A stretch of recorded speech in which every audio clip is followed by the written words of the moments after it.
So in 2018, at the end of their Tour 5 tour, Hayley Williams announced that Paramore was going to go on a hiatus, that nothing personal was happening within the band. They just felt that for the first time, without the drama, they needed to just kind of take a chill pill after this past album cycle, as a lot happened from self-titled to After Laughter, even more than what happened in between Brand New Eyes and self-titled, that they felt now's a good time to just kind of sit back, do our own thing, and come back when we feel like coming back. And of course, this year, they have announced their return for sometime this year. Before it's over, I'll say there will be an album out, and there will be singles probably coming our way very soon. But in between this hiatus, in 2020, Hayley Williams started her short, but I guess you can say sweet solo career, as on her birthday, December 27th of 2019, she announced that for the first time ever she was going to be releasing a solo album.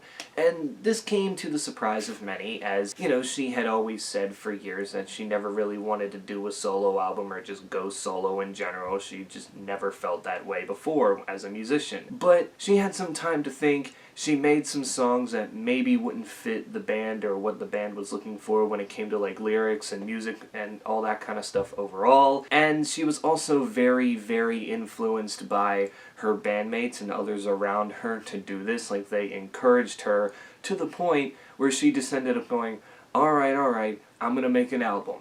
And in May of 2020, we got Petals For Armor, which was her debut solo album. However, in some occasions it did kind of feel like Paramore, not because of the music that came with it, but because Taylor York, the guitarist and one of the songwriters for Paramore, also produced this album along with doing a lot of the instrumentation, and even the drummer, Zach Farrow, pops up on 2 songs in this album as well. So, again, it's like they never left each other. However, this was still strictly her album, and in January of 2020, her very first solo single came out, that being Simmer, which then led to Leave It Alone a month later, and then Cinnamon shortly after that, which led to the Petals For Armor 1 EP, where she released the first 5 tracks from her upcoming studio album, just to kind of give us a listen as to what to expect from the record overall. After that, there was only one, big single that really popped up after that,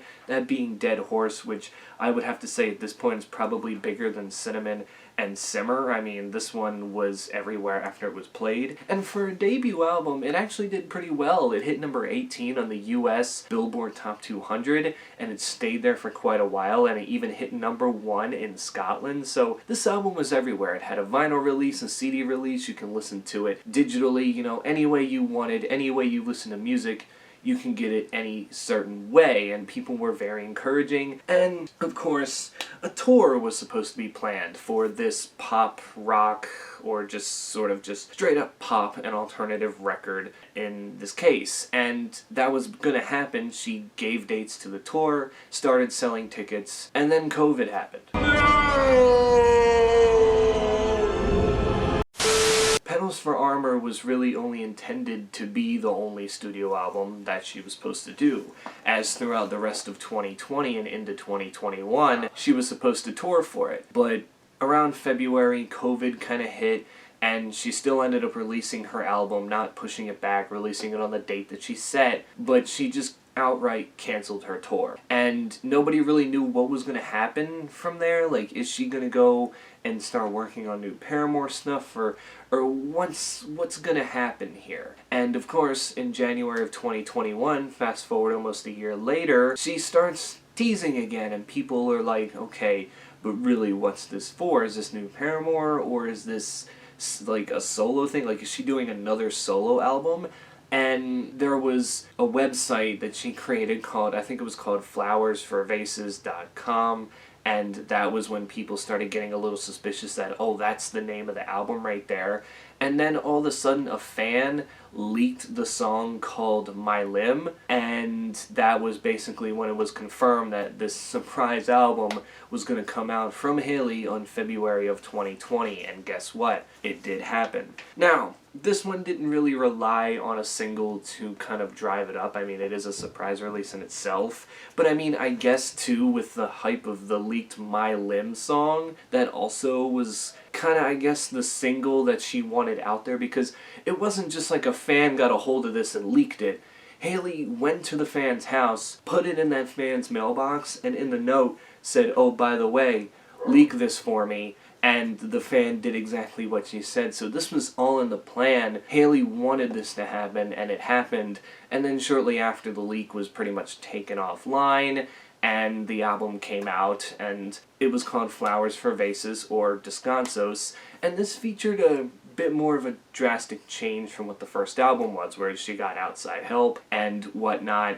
This one, she played every single instrument on the bill, and no sign of Taylor York or Zach Farrell anywhere. She just stayed at home, recorded these 14 tracks, and that was what we got. The songs were a lot shorter, a lot sweeter, and instead of going the more pop alternative route, she kind of did the more folk country kind of thing. This was basically really heavily inspired by the two albums that Taylor Swift had released the year before, called Evermore and Folklore. And without COVID, this record doesn't even happen. This one was just made, I don't want to say by accident, but it was just kind of like unplanned. And then Hayley just kept writing and writing and writing. And then this album popped up. So instead of having one studio album and one big tour to remember from her solo career, we have two studio albums, none of which she toured for.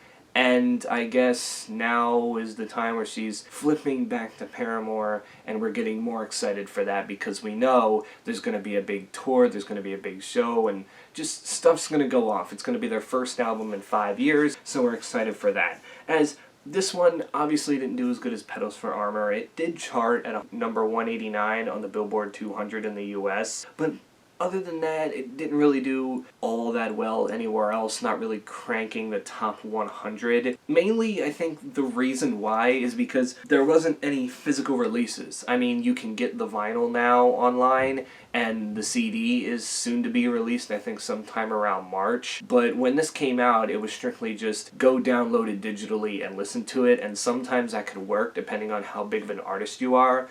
But with like zero promotion, and yeah, people know who Hayley Williams is, she's the girl from Paramore, but you know, at the same point in time, it's not something that I guess people were just like gonna bounce on very quickly. Not that I think she cared about the success of this album, Flowers for Vases. It's just more, she did the one where it was like, okay, this one I'm gonna put out there and I'm gonna see what people think, and then this one was more like, shh, don't tell anybody, I'm working on another one. This was not planned in the first place, so it's gonna be a big surprise. And like I said, to the fans' excitement, this was another studio album of hers. But it's kind of weird because we knew she wasn't gonna tour for this, because shortly after, when she did her first open interview about this album, she did mention that Paramore was back in the studio making new material. We're starting to work on music. Finally! And now they're in California. They're currently still working on their album, getting into finishing the songs, mixing them, all that and whatnot.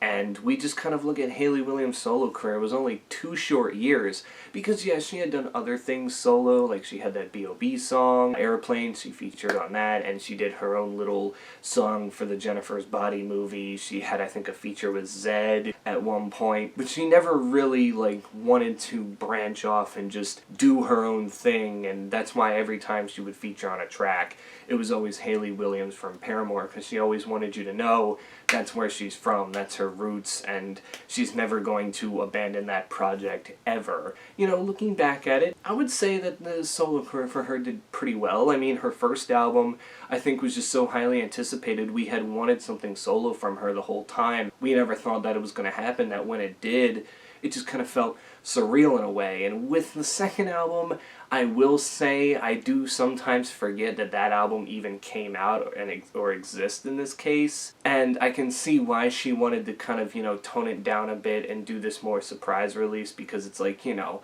going from this big, you know, one that's going to be in the mainstream to more of this just, you know, not low effort, like I said, she played every instrument, but one that just seems more mellow than others, without any promotion, one that isn't really supposed to be mainstream at all. It was nice for what it was, but as I mentioned in the top 10 worst albums of 2021, this was in my dishonorable mentions, and I said, you know, it did its purpose. It was supposed to have a short shelf life that was basically supposed to be a holdover for the bigger thing, which is the new Paramore record, and you know, people are happy with it. There's defenders for the album, but for the most part, I think that Petals For Armor was meant to be the one, whereas Flowers for Vases was just kind of like, it's one of those art projects where you look at it and you're like, that's cool, but, you know, this isn't what I usually do.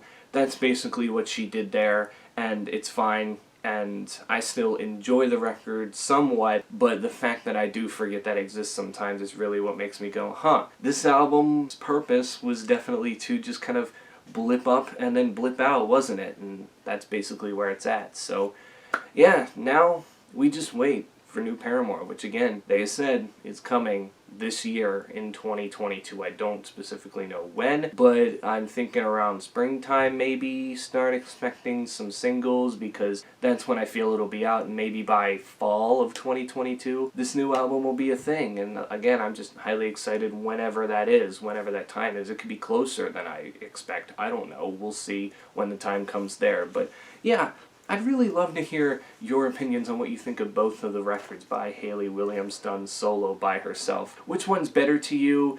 Do you think that both of these will, you know, be remembered, or will one be forgotten while the other will be the one that was supposed to be big and the one that will be remembered forever? And what's your favorite song of hers, solo-wise? Not Paramore, but solo-wise. Of the, I think, 29 total songs we got off of the two albums, which one is just your absolute favorite that you just can't seem to get over? For me, it's either Over Yet or Sugar on the Rim, both on her debut solo album. So that's it for me. Stay safe out there, wear your mask, get vaccinated, and I will catch you all in the next one. Oh, sorry, I thought you were Hayley Williams. Sometimes